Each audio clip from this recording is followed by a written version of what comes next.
The return of the Anunnaki, the greatest filtration of Pentagon secrets. It's believed that the Anunnaki were the creators of man according to Sumerian legends. These powerful gods left Earth in the distant past, saying that someday they would return. Curiously, if you look at ancient cultures around the world, most of the creator gods left Earth and promised to return someday. And according to certain researchers and authors, the Anunnaki must return to Earth to fix what they had done wrong in order to accelerate spiritual awakening and the evolution of human consciousness. The Anunnaki could return to Earth, according to a recent interview with Stan Deno, and he said that NASA and the Pentagon believe that Anunnaki will return with the arrival of planet Nibiru, Planet X. But wait a minute, Nibiru, the Anunnaki, and all these things, do they really exist?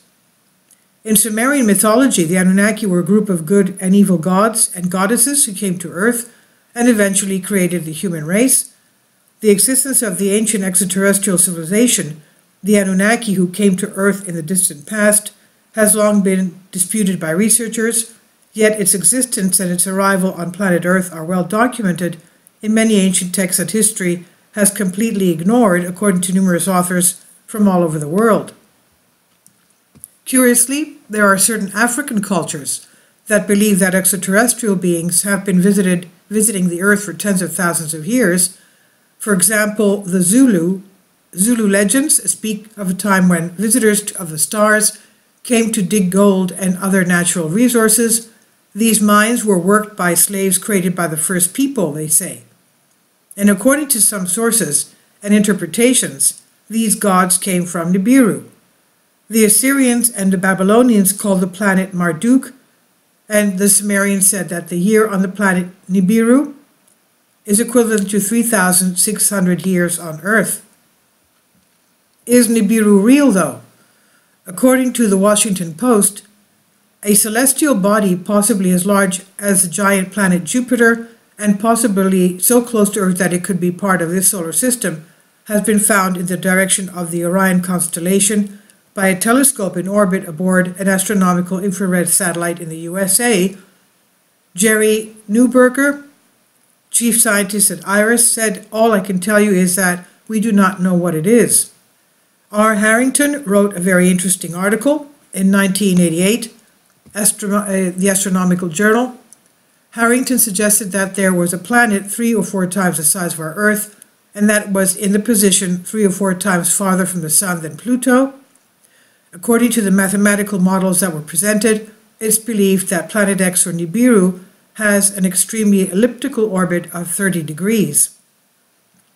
In 2008, Japanese researchers announced that according to their calculations, there should be an undiscovered planet at a distance of about 100 astronomical units, that is up to the 2/3 size of the planet Earth. Now we know that the Earth from the Sun is 1 astronomical unit, about 93 million miles. Now many would say that this suggests that a planet like Nibiru can exist.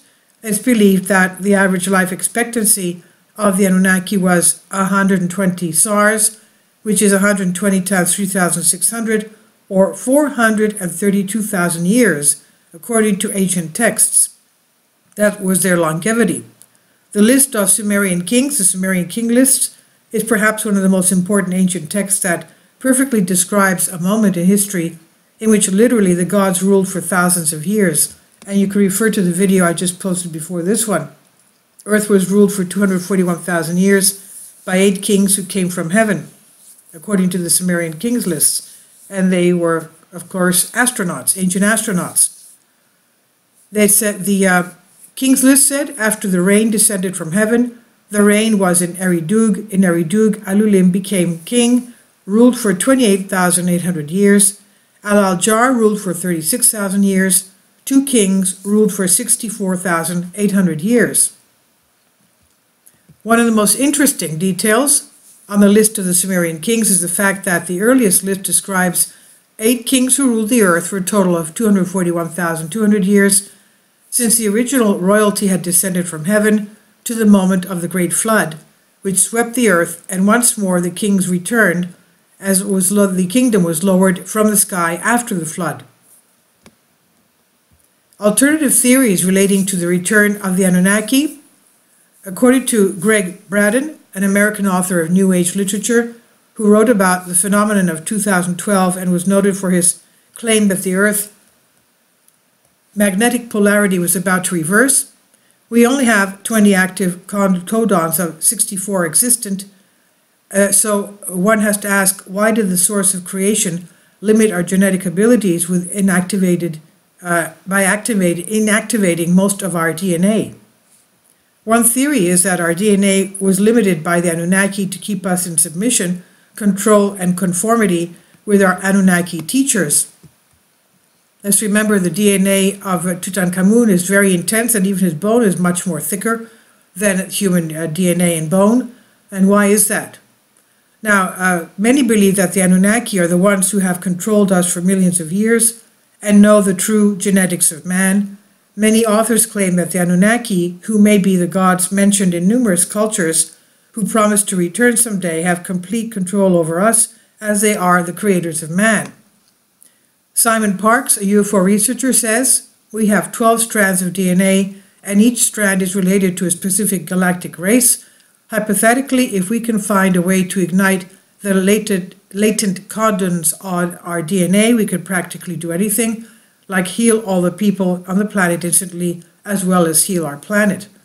This is on Infinity Explorers by Ansha Srivastava. Please leave your comments. Thank you for your support. Kindly support my Patreon account. The daily posts are 5 videos daily, and they are totally different from what I have on my YouTube channel. Thank you so much for your support and that you find all my content so interesting. You'll find the Patreon account details in the description box.